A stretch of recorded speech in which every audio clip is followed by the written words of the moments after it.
আনন্দপুরের অগ্নিকাণ্ডে মোদির পাল্টা পোস্ট মহুয়া মৈত্রের। মধ্যপ্রদেশে জল দূষণে মৃত্যুর ঘটনায় নীরব থেকেছেন মোদি। মধ্যপ্রদেশে জল দূষণে মৃতদের পরিবারকে ক্ষতিপূরণ দেয়নি নরেন্দ্র মোদি।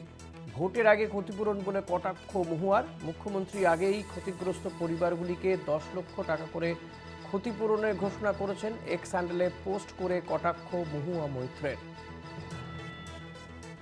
আনন্দপুরে ক্ষতিগ্রস্তদের পরিবারকে ক্ষতিপূরণের ঘোষণা করেছেন মুখ্যমন্ত্রী।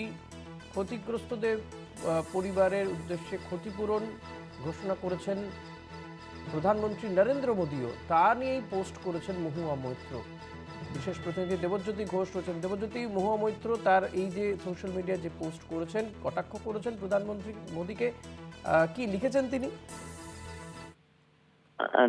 দেখো ঋষিকেশ, যে মর্মান্তিক দুর্ঘটনা আনন্দপুরে ঘটেছে তাতে নরেন্দ্র মোদী বেশ কয়েকদিন পরেই আজকে তিনি তার যে ত্রাণ তহবিল রয়েছে সেখান থেকে 2 লক্ষ টাকা করে ক্ষতিপূরণ দেবেন বলেন তিনি জানিয়েছেন এবং আহতদের 50,000 টাকা করে দেবেন বলেছেন।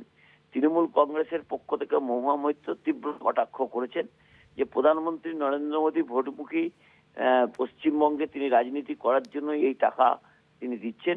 ইন্দোরে যেভাবে দূষিত জল খেয়ে বহু মানুষের মৃত্যু হলো, সেখানে একটা টাকাও কিন্তু প্রধানমন্ত্রী নরেন্দ্র মোদী দেননি। এর আগেও কিন্তু যখন কুম্ভে যে ঘটনা ঘটেছিল সেই সময়ও কিন্তু এই মহুয়া মৈত্র টুইট করেছিলেন যে প্রধানমন্ত্রী নরেন্দ্র মোদী মৃতদেহ লুকিয়েছেন এবং মৃতদেহ লুকিয়েছেন কারণ হচ্ছে তাদের আর্থিক সাহায্য দিতে হবে বলে। কিন্তু আজকে মহুয়া মৈত্র যে টুইট করেছেন যে প্রধানমন্ত্রী নরেন্দ্র মোদী ভোটের রাজনীতি করার চেষ্টা করছেন এবং সেই জন্যই তিনি কিন্তু এই টাকা সাহায্য করেছেন। এবং সেখানে আরো তাৎপর্যপূর্ণ তিনি যে বক্তব্য রেখেছেন যে ইন্দোরের মতো একটি রাজ্য, সেই যেখানে ইন্দোরের মতো একটি জায়গাতে এরকম একটি ঘটনা ঘটেছে শহরে, এবং অত্যন্ত গুরুত্বপূর্ণ যে ভারতবর্ষের মধ্যে সবচেয়ে স্বচ্ছ শহর হিসেবে যে ইন্দোর একসময় তাদের শিরোপা পেয়েছিল, সেই ইন্দোর শহরে যে ঘটনা ঘটেছে তা নিয়ে কিন্তু তৃণমূল কংগ্রেসের পক্ষ থেকে মহুয়া মৈত্র টুইট করেছেন। কারণ মধ্যপ্রদেশের ঘটনায় প্রধানমন্ত্রী নরেন্দ্র মোদী একটা পয়সাও দেননি, শুধুমাত্র পশ্চিমবঙ্গে রাজনীতি করার জন্য। এবং যেহেতু 26-এর বিধানসভা নির্বাচন রয়েছে, সেই নির্বাচনকে পাখির চোখ করে অর্থ দিয়ে মানুষের মন জয় করার চেষ্টা করছেন বলে তীব্র কটাক্ষ করেছেন মহুয়া মৈত্র। ঋষিকেশ, অনেক ধন্যবাদ দেবজ্যোতি। কথা বলছিলাম বিশেষ প্রতিনিধি দেবজ্যোতি ঘোষের সঙ্গে।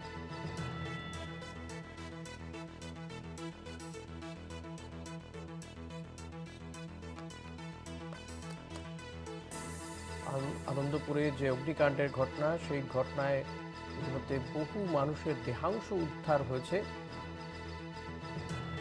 প্রায় 25 জনের মৃত্যু হয়েছে বলে জানা যাচ্ছে। আর এই ঘটনায় কিন্তু এই ক্ষতিপূরণ নিয়ে এবার রাজনৈতিক তরজা শুরু হয়ে গেল। মুখ্যমন্ত্রী মমতা বন্দ্যোপাধ্যায় অনেকদিন আগে ক্ষতিপূরণের কথা ঘোষণা করেছেন। এই ঘটনাতে এবার প্রধানমন্ত্রী নরেন্দ্র মোদী ঘটনার কয়েকদিন পরে তিনি ক্ষতিপূরণের কথা ঘোষণা করলেন। আর এ নিয়েই মহুয়া মৈত্র তিনি পোস্ট করে প্রধানমন্ত্রীকে কটাক্ষ করেছেন। তার বক্তব্য যে মধ্যপ্রদেশের জল দূষণে মৃতদের পরিবারকে ক্ষতিপূরণ দেননি, অথচ এ রাজ্যে নির্বাচন আসন্ন, তাই নির্বাচনকে পাখির চোখ করে ভোট বড় বালাই, সে কারণে ক্ষতিপূরণ ঘোষণা প্রধানমন্ত্রীর।